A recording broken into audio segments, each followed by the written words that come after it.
Hi students, I often get the question, should I delete the qualitative data out of my spreadsheet? Well, my personal opinion is no. There's two things that you need to think about. First of all, let's look at this dummy variable I've created, male. Now, if you look in the cell, you see that I've used the if statement, which is kind of constructed like an if, then, else. So if A2 equals M, then give it a 1. If not, give it a 0. So here's the deal. What if I come in here now that I'm done with my male variable and I say, let's just delete this column. Oh, yikes. Okay, what just happened? All of a sudden I get this error. Why?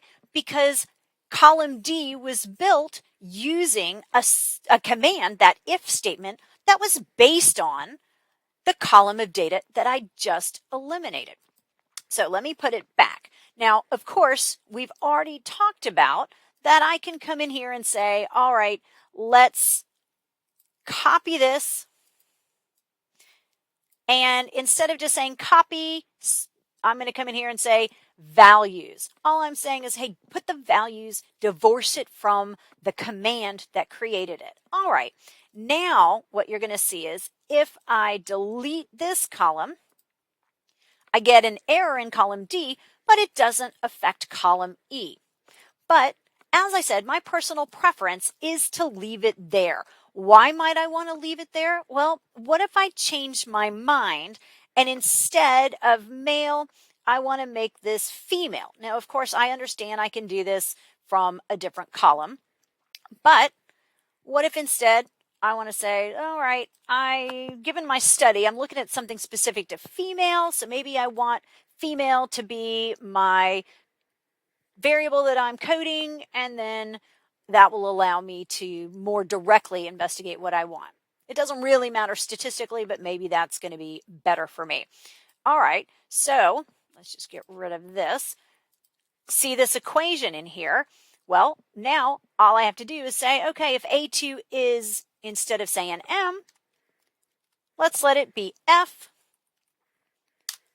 And it just converted it for me. I'm going to copy this whole thing and make it go all the way down, paste, and I have redone my dummy variable. It was male. I decided instead of male, I want to do it as female.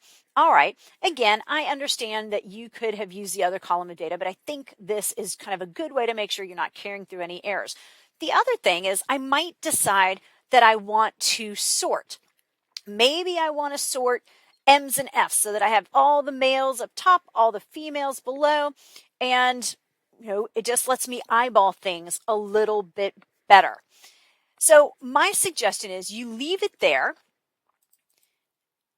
but it might need to all be put together.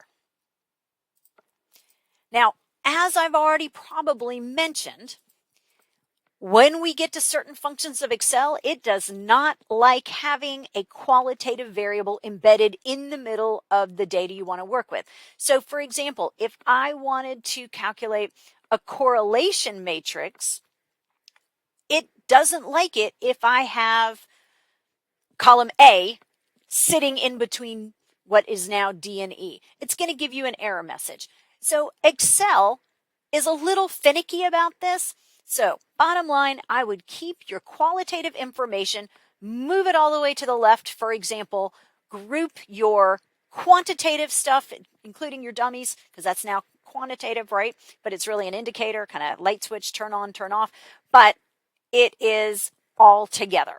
So keep qualitative stuff, just get it out of the way, not stuck in the middle of your quantitative stuff that Excel can actually work with. So again, it's that simple. Let me know if you have any questions.